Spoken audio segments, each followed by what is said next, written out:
Olá, meus amigos. Olá, minhas amigas. Nesse momento, nós estamos conversando alguns assuntos de suma importância, assuntos variados que está corrente no dia a dia, na nossa sociedade, e política, cinema, futebol, N assuntos estão acontecendo e, ao mesmo tempo, guerras, terremotos, vulcões, que seria o planeta estar realmente de cabeça para baixo. E a sociedade gritando, gemendo, chorando, pulando, crítica, palmas, choro, risadas, essa sociedade que está aí caminhando numa frenesi jamais vista. E ao meio tecnologia, evolução da informática, e assim está acontecendo na sociedade. Só que, ao mesmo tempo que eu tenho colocado para vocês alguns assuntos aqui, para você entender que para você é muito importante você vir para Jesus do que você talvez está imaginando. De todo esse barulho que está o mundo aí, toda essa bagunça que está esse mundo aí, seria interessante você acordar para isso aí. Você pudesse entender um pouquinho isso aí. Você pudesse entender, olhar, parar para pensar. Eu não sei quem é você que está me ouvindo, para me ouvir, o que você faz, profissão, estudo, formação, etnia, cultura, pedigree. Não sei qual que é a tua situação agora, mas de tudo isso aí, você deve tirar um ensinamento de que coisas piores vêm pela frente e que você não imagina. E quando eu falo para você que você deve parar para pensar e entender que Jesus Cristo deve ser o Senhor de sua vida, não é porque eu estou dizendo, é porque também eu estava como você, perdido, cego, voando para cima e para baixo, atrás, sabe lá do que? Mas Jesus, um dia, veio para a minha vida, apareceu para mim, me chamou para ter uma comunhão com Ele. E eu aceitei Ele como meu Salvador e Senhor de minha vida. Mudou o que em mim? Mudou a forma de pensar, de ver, de caminhar, de adorar, de respeitar e saber que depois dessa terra teria um norte espiritual eterno. Isso para mim foi fundamental. Me fez um homem, um verdadeiro homem e não um zero ninguém, não um homem da lama, sem norte, sem qualquer coisa, mas me deu um norte para mim. Venha para Jesus. Pensa nisso aí. É fundamental. Não é que eu quero que você venha porque você vai acatar minhas palavras, mas que Deus venha falar no teu coração. Isso é importante. Pois bem, eu quero que você também entenda uma coisa muito importante, que no mundo de sensualidade, no mundo de licenciosidade, no mundo de libertinagem, as pessoas não querem saber de alguém que vem dizer para ela e dizer para ela o que ela tem que fazer ou não fazer. Que ela tem que se comportar de tal maneira, que ela tem que andar de tal maneira, falar de tal maneira. As pessoas não querem mais andar naquele jargão, né, no politicamente correto. E isso não é de hoje. Essas frases aí, defeito, não é de hoje. Isso já vem de gerações, milênios, geração passada. Só mudou hoje para cá, mas o homem é o mesmo. Mas sempre tem alguém no meio da multidão falando alguma coisa diferente, se manifestando de maneira diferente, chamando atenção de maneira diferente. Então esse povo é um povo chamado povo de Deus. E diz que é o povo evangélico, diz que é o povo crente, diz que é o povo da Bíblia, diz que o homem é o povo de uma Bíblia só, de um livro só, diz que é um povo que está aí no meio de uma sociedade. O apóstolo Paulo foi enfático, pesado para falar para a igreja do passado, que ele fundou, uma geração má corrompida. Mas se você olhar pelos fatos e contrafatos no argumento, parece que ele estava com razão de mostrar que a sociedade hoje está má corrompida nos valores, nos princípios, na ética, na moral. Está corrompido, está quebrado e não está entendendo a verdade que é Jesus. Não está entendendo a verdade que é Jesus para a sua vida. Não quer compreender, não quer buscar esta verdade que é Jesus. E aí então, por outro lado, existe uma outra sociedade, como tem a sociedade secular, aí fala secular, a sociedade é religiosa,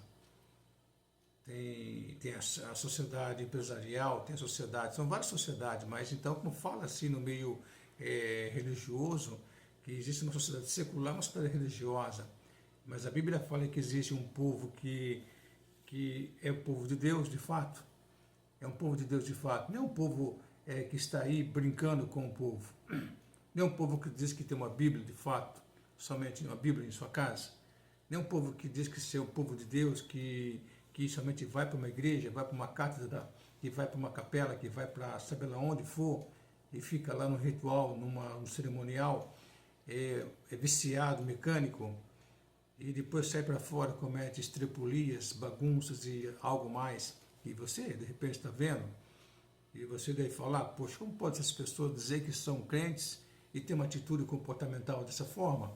Mas cada qual dará conta de si perante Deus, e não sou eu que digo, a Bíblia fala assim, Deus fala assim. Deus fala que um dia todo joelho dobrará perante Ele. Deus fala isso aí, no Velho Testamento, fala no Novo Testamento, um dia todo homem, gênero, né? Homem e mulher, um dia todos o homem dobrará perante mim seu joelho e confessará que eu sou o Deus eterno. Eu sou o Deus poderoso, Deus da justiça e da verdade. Só que uns vão dobrar e vão receber o aval de vida eterna, e outros vão receber também o aval para a condenação eterna.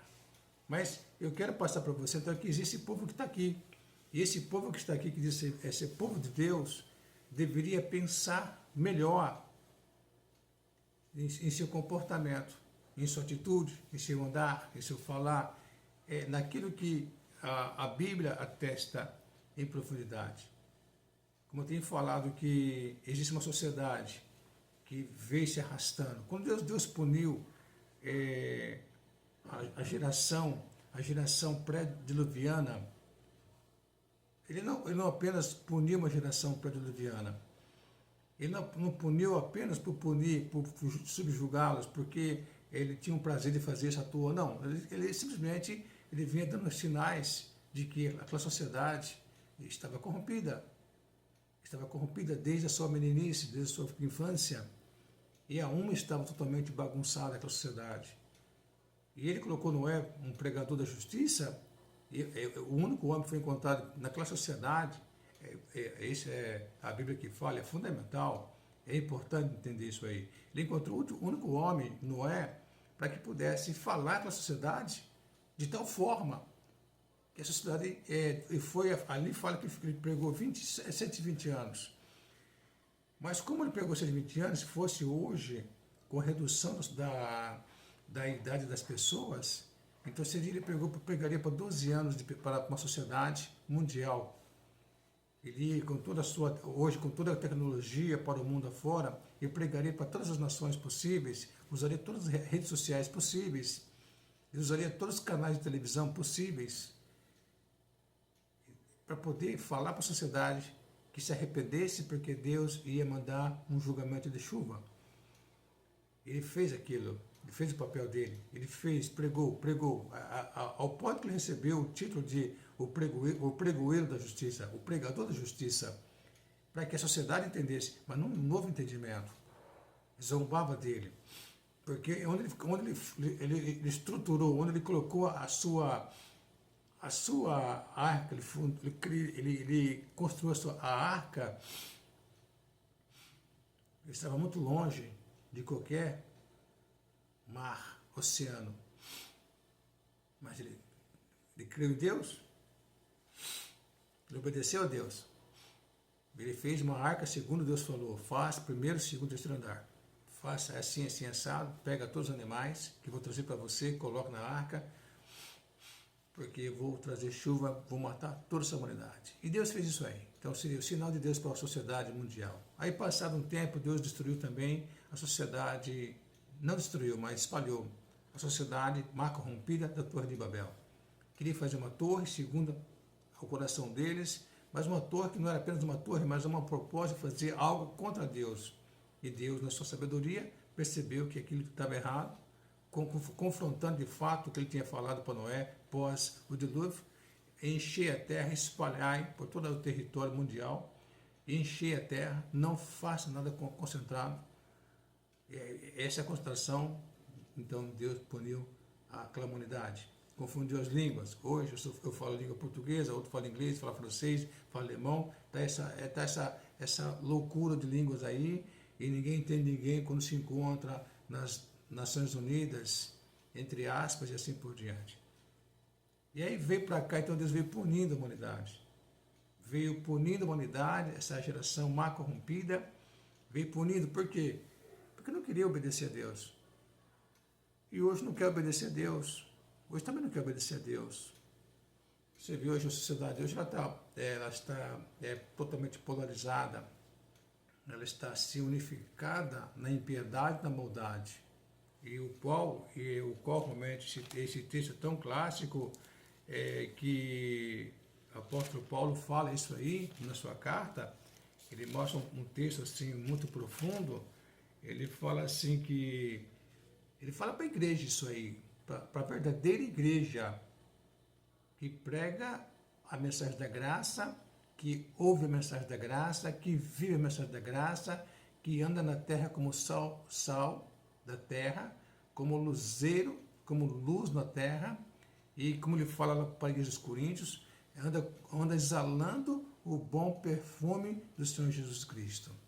Esta é a igreja verdadeira, essa é a igreja poderosa, essa é a igreja que Deus está usando na terra para difundir, divulgar, espalhar, propagar a mensagem da cruz para aqueles que vão abraçar essa fé. Isso é fato, isso é bíblico. Então ele fala que essa geração de hoje, bem como aquela no passado, os traços são iguais. Só mudou a geração, só mudou o século, milênio, só mudou o tempo, o homem igual. Ele fala assim, então em Efésios capítulo 4, versículo 17, fala assim: digo isto para aquela igreja em Éfeso, hoje é Ásia, hoje é a Turquia. Você pega lá as 7 cartas para as igrejas da Ásia, e uma dessas era Éfeso. Mas não é a mensagem de João foi para uma igreja judaica, uma sinagoga judaica. Não foi para essa igreja que o apóstolo Paulo fundou. Trabalha aqui com as dispensações. Então, mas aqui o pessoal confunde muito, os teólogos confundem muito, bagunçam muito, não há entendimento para saber cortar corretamente a palavra de Deus. Não tem a capacidade, não tem o entendimento, não são humildes o suficiente para entender que tem que saber cortar, como escriba, ouvir e entender a mensagem, saber que a mensagem que Paulo pregou, que os apóstolos pregaram, os profetas pregaram, é para um público separado, diferenciado.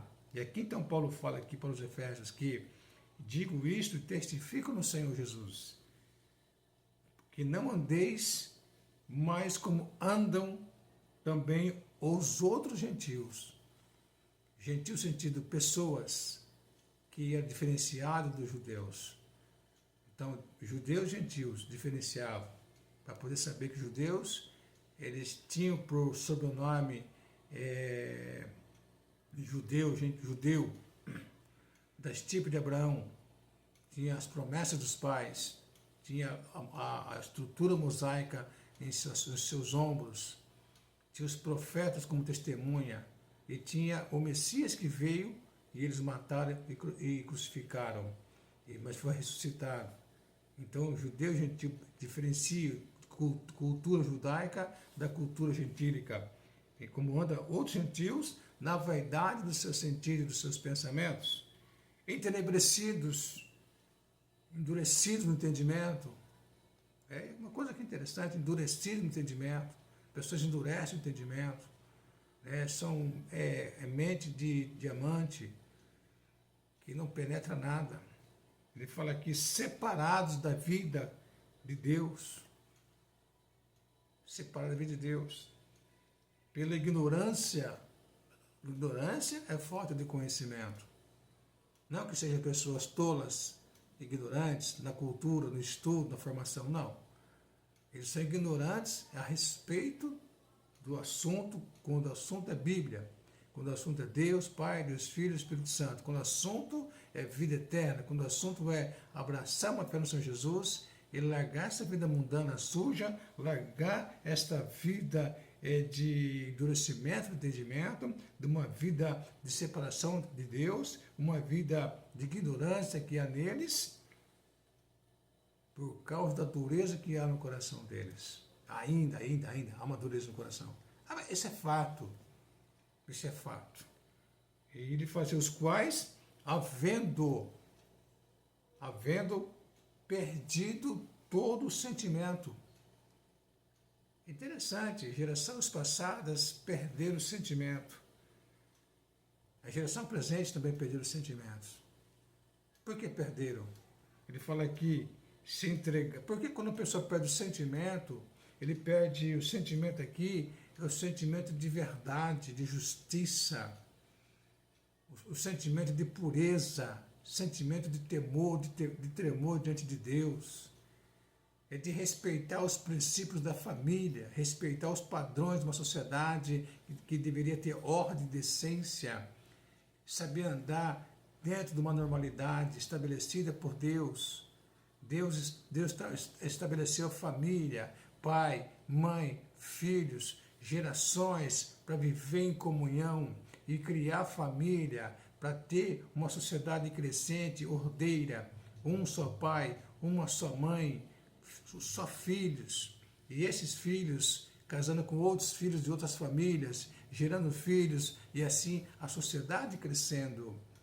Então, só que aqui fala que essa sociedade, lá no tempo da era pré-diluviana, perderam o sentimento. A geração que estava na Torre de Babel também perderam todo o sentimento. As nações gentílicas lá no passado perderam todo o sentimento de pureza e verdade, justiça, de amor, de perdão, de respeito de uma sociedade. Foram vássalos destruidores, a sociedade das nações. E hoje a sociedade mundial não é diferente, ele está igual, está ali, ó, para páreo.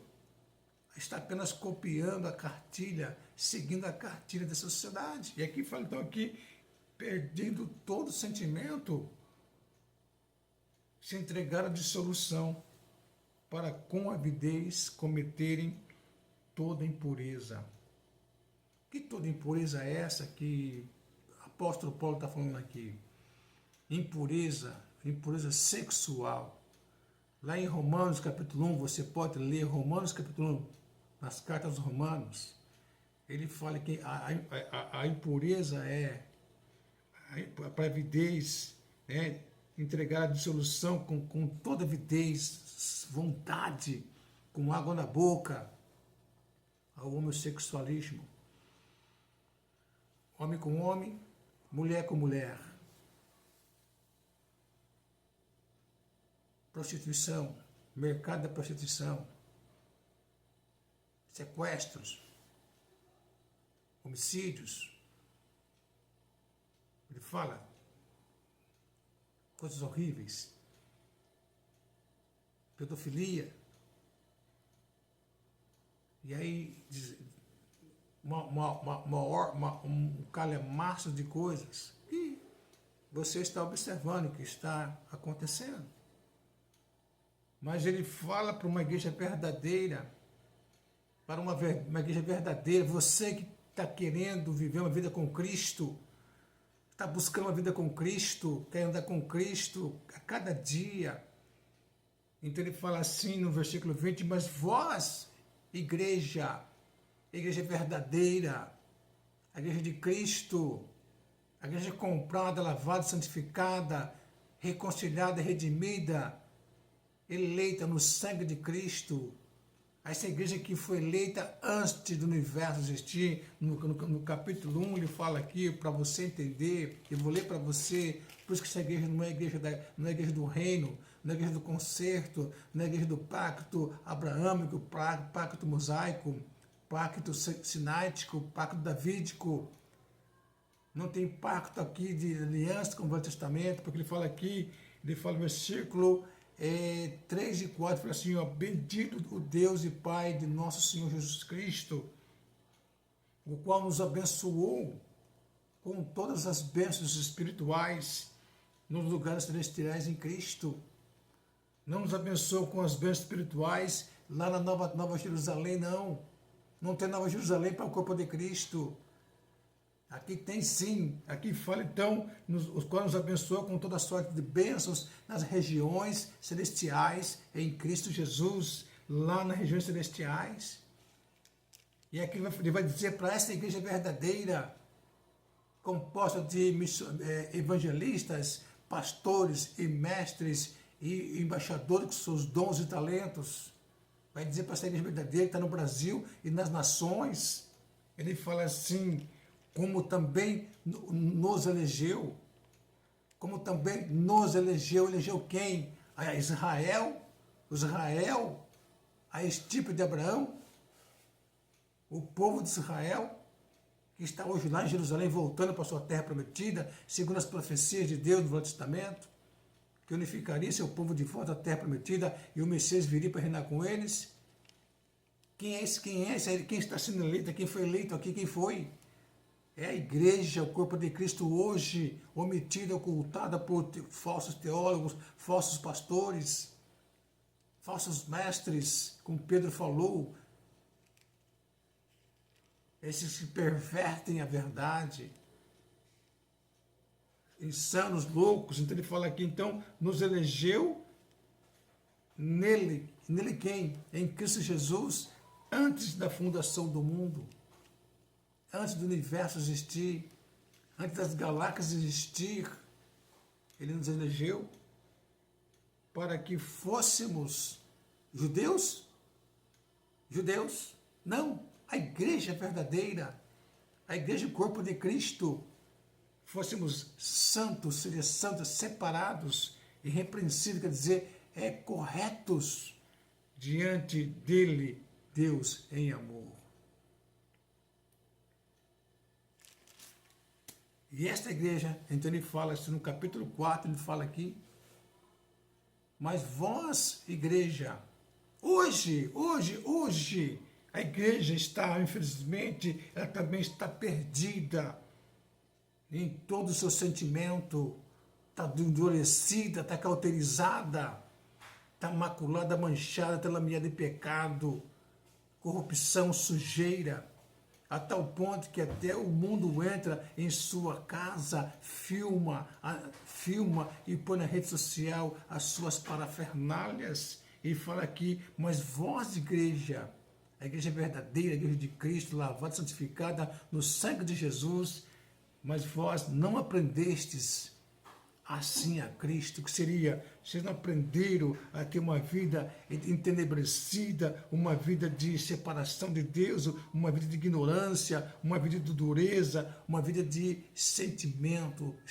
destruído por uma vida de pecado, por uma vida dissoluta, suja e imunda perante Deus. Esta é a igreja verdadeira.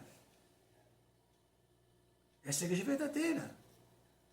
E essa igreja verdadeira, Paulo fala aqui aos filipenses, porque as pessoas estão achando que os governantes do brasileiro, os governantes brasileiros vão trabalhar, estão trabalhando, estão maquinando contra a igreja. Estão tentando misturar a igreja com a política, dizer que haverá uma perseguição contra a igreja. Não. A igreja foi perseguida na sua história, termino aqui, foi perseguida na sua história toda, na era primitiva, no primeiro século, para cá. Ela foi perseguida por pregar a palavra de Deus. Ela foi chicoteada, ela foi morta, foi decapitada, foi queimada na fogueira, foi destruída, foi perseguida, foi arrazoada, seus templos foram derrubados por pregar a verdade que liberta, que é Jesus, e não fazer parte de política.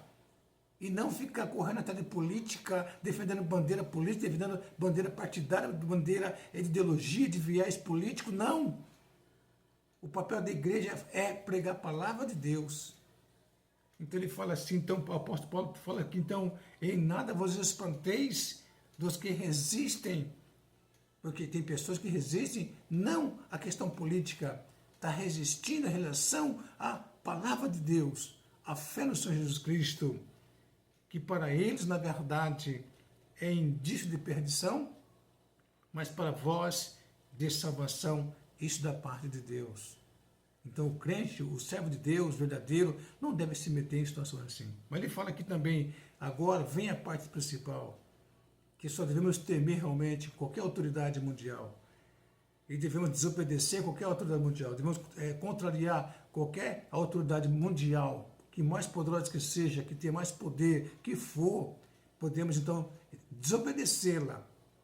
Porque aí entra a questão da nossa fé, entra o nosso pacto de fé, entra a nossa regra de fé na palavra de Deus, em crer em Deus. Então, se vier dizer para nós, você tem que negar Jesus Cristo, você tem que pegar a sua Bíblia e entregar para o Estado, você tem que pegar a sua Bíblia e entregar para ser queimada, você tem que obedecer ao Estado para você viver em paz, e você não deve pregar essa verdade para você ter paz, aí sim temos que resistir. Aí entra o texto que Paulo fala, porque a voz... Igreja verdadeira, você foi concedido em relação a Cristo, não somente crer nele, porque crer, Tiago fala, o diabo crê em Deus também estremece, mas como também padecer por ele, padecer é ir à morte, aí a queima da fogueira, a ser pisoteado, destruído, porque aí sim Deus nos concedeu esse poder, de poder ter esta verdade para nós. Então isso é importante, que eu passo para você que está me ouvindo, vai me ouvir, que a palavra de Deus, ela é viva e eficaz, mais penetrante que uma espada de dois gumes, vai penetrar no coração. E o bom desejo de Deus é que todo homem venha a ser salvo e venha ao pleno conhecimento da verdade. Que Deus te abençoe, que Deus te guarde, mas viva a verdadeira igreja no teu coração, que é Jesus. Viva a verdade, sai da sujidade, sai da sujeira, sai da podridão, sai da mentira, sai das garras de Satanás. Venha para Jesus, porque Ele vai te libertar e vai dar vitória para você. Mas é preciso abrir o coração e deixar Deus, através de Jesus, entrar em sua vida e mudar teu coração. É a palavra da verdade. É a palavra da igreja verdadeira que Deus estabeleceu na terra para pregar a palavra da cruz. O Cristo crucificado, mas ressuscitado, hoje, Rei dos Reis, Senhor da Glória. Que Deus te abençoe. Que Deus te abençoe. Que Deus te guarde.